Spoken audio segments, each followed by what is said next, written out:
Hey everybody, welcome back to the channel and the #1 woodworking video that you've clicked on within the last 5 seconds. In this video I'll show you how I take a stack of nasty looking boards and turn them into a pretty cool bed frame.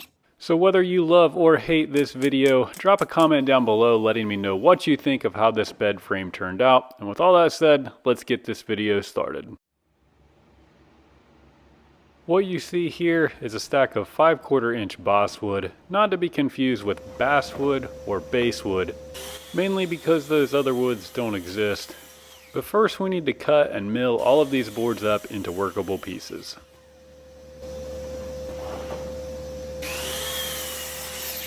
If you're wondering what's so special about basswood or why I'm using it, honestly, I have no idea. I just got a giant stack of lumber last time I was at the lumber yard for a discount deal that I couldn't pass up, which ended up sitting in the corner for way too long before it was turned into a bed. But anyway, here we are using basswood to make this bed frame.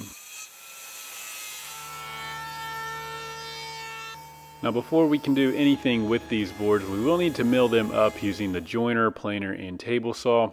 After we do that, we end up with these nice boards, but the problem with these was that they were not thick enough. Unfortunately, all I had was 5/4, so to make these thicker, I just glued a couple pieces together. And the pieces you see me gluing together in both of these shots will be the legs and support pieces for the headboard and the footboard. Building a bed can seem like a complex project, but really all you need to do is break it down into individual pieces. So you have the headboard, the footboard, 2 support pieces to connect the two, and then some slats, and that's pretty much it. Once these pieces were finally dry and my floor was covered in glue, I could take everything apart, and now instead of thinner 5/4 inch boards, I have twice the thickness to work with, at least for the frame portion, which will be a lot sturdier for putting this bed together. At this point, I have a really good trivia question for you. And that trivia question is, did you know that a saw stop can be set off by accidentally running the blade through wet glue?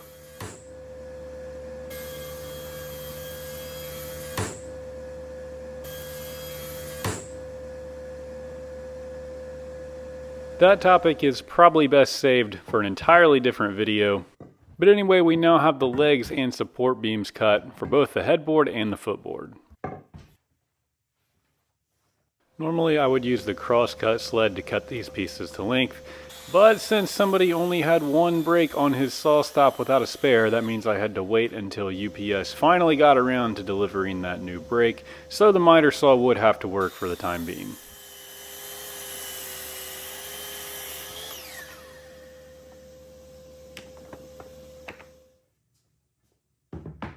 Alright, so all of our pieces are cut up and we can finally begin assembling this bed frame. What we're going to focus on in these next few shots will be the footboard. The headboard will be made in the same manner as this footboard, and I'm putting these pieces together with dominoes. Now I wanted to use traditional joinery with a mortise and tenon, but in the midst of my frustration when setting the saw stop brake off, I ended up cutting the middle support beams too short, not accounting for the tenon, so dominoes would have to do. I never intend to push tools within the videos on my channel, but if you are in the market for a domino, just consider how easy it is to use the domino to put these pieces together. If I was doing this by mortise and tenon, I would probably still be working on it, and the domino makes this very easy to put together, but also to come back apart before it's ready to glue everything up. To allow for wood movement within the panel, that footboard panel will be made up of individual pieces, and I wanted to inset these on each side. So I used a router with a spiral bit to cut a groove right down the middle. I actually offset the router slightly on both sides, that way when I flip the router around, the offset would be equal to right down the exact center of the board, preventing that panel from being too far on one side or the other.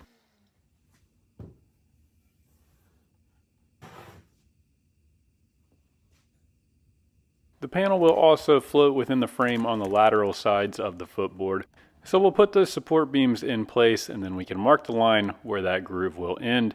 And we'll cut that groove out the exact same way with the router as we did on the support beams. Now you could obviously do this with the dado blade on the support beams, but you'd have to cut a stop dado on the side pieces, so it might just be easier to use the router.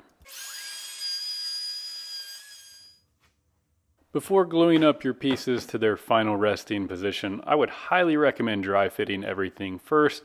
This way you make sure everything fits and you also don't have a glue disaster on your hand in case something doesn't fit.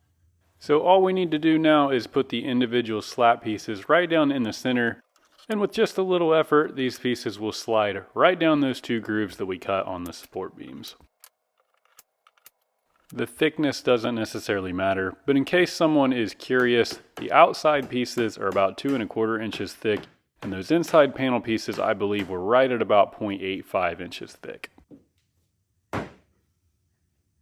Here's a look at our assembled footboard, and if you're thinking, hey, where did those panels come from? You didn't mill those up. Well, it turns out that I actually did mill them up. They're just the extra cutoff pieces that I had from those boards earlier, cut to length and then detailed with a chamfer bit just to make them stand out a little more. Because building the footboard was so much fun, we'll build the headboard the exact same way, with the same dimensions except for the legs will be slightly longer. And really, at this point, the hard part of the build is done. All that's really needed for these side supports is just a couple boards to be cut to length.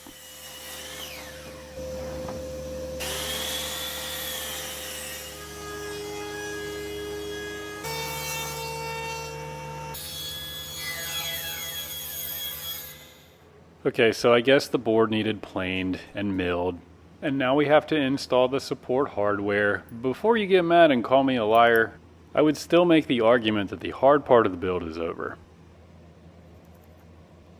So this hardware set must be inset within the rail in order for these to work. If you're wanting to do this but would prefer to skip this step, there is much easier hardware that you are able to use, and I'll put a link to both sets in the description. But I like to use these inset pieces mainly because I hate myself and they're that much harder to use. Anyway, after we get the main outline of these pieces cut out, the hooks where this piece is welded together prevents this piece from setting flush, so we can first mark where the welds on the backside are, and then cut that out with a Forstner bit or a router bit or however.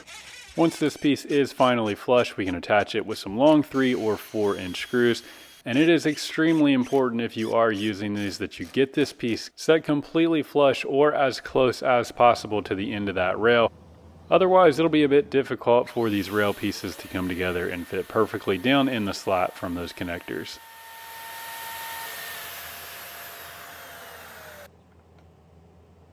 The other end of this bracket is set in the exact same way, except that we'll need to further route out the inside of these pieces. So we switch from our plywood panel bit to a 1/4 inch spiral bit.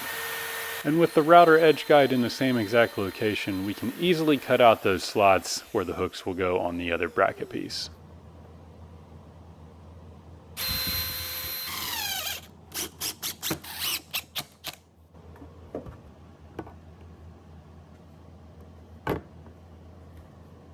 If you've done this properly, the bracket pieces should snap together, and the rail should support the weight of the footboard. We will need one more bottom support piece across the headboard, and we want this to be the same height as the rail supports on the sides. So we first need to put those pieces in, and then after we have that height measured, we can put this in the same spot. I use dominoes to secure this in place once again, just because of the ease of using dominoes. And with that piece in place, now our headboard panel is completely finished. At this point, we could put the 4 pieces together to form the bed frame, but we'll need something to support those slats on the outside of the rails. So we need to attach an inside shelf for the slats to sit on. Now you can attach this any way you want, maybe using paper clips, bubblegum, tape, but I like to use wood glue and then put some screws down in the middle. This will be weight bearing, so we want to make sure that this piece is secured nice and tight.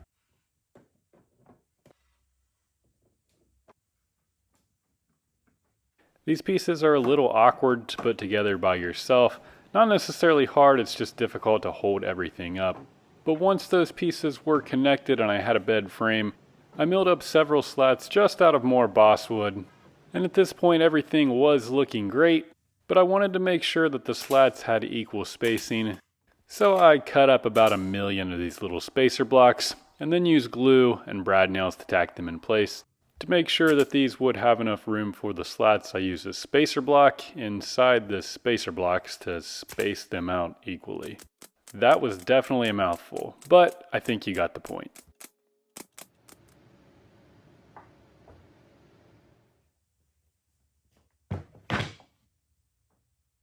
I was pretty tired at this point, so I tested the bed frame out for a quick nap and got all the energy I could before sanding down each of these individual panels.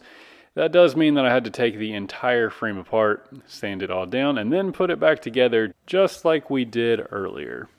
It's always fun when you get to do everything twice during one build. Since you've already seen this action, and I don't really have anything exciting to say about a glue up, at this point, if you are still watching the video and you have a thought about something, whether it be good or bad, or you just want to offer some feedback on the video, please drop a comment down below and let me know what you think, as I do my best to respond to every single comment, but also comments and engagements will really help this channel out.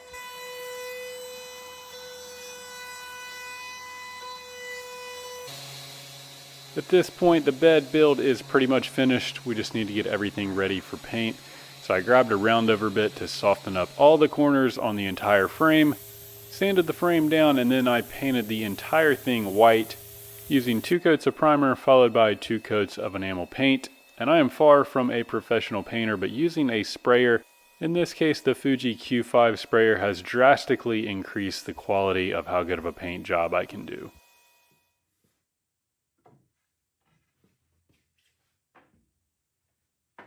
You could argue that anything further in the build may be overkill, but I felt it was necessary to add some further structural support up under the other side of the slats.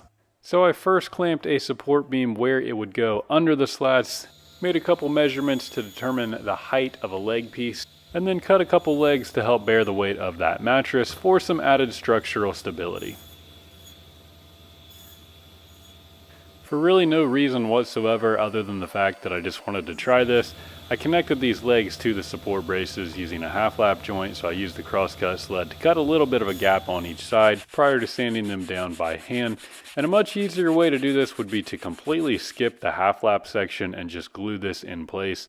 But I like to make things harder for myself when this ended up working pretty well perfectly, but this half lap process is definitely something that could be considered optional.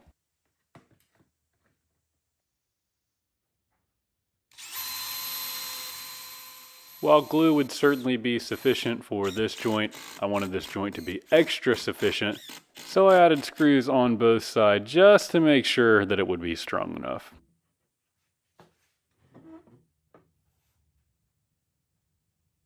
If you wanted to build this entire thing out of wood and avoid using these brackets, you could easily make a little cleat-like shelf for these to set on, but these brackets are about $1 at any hardware store.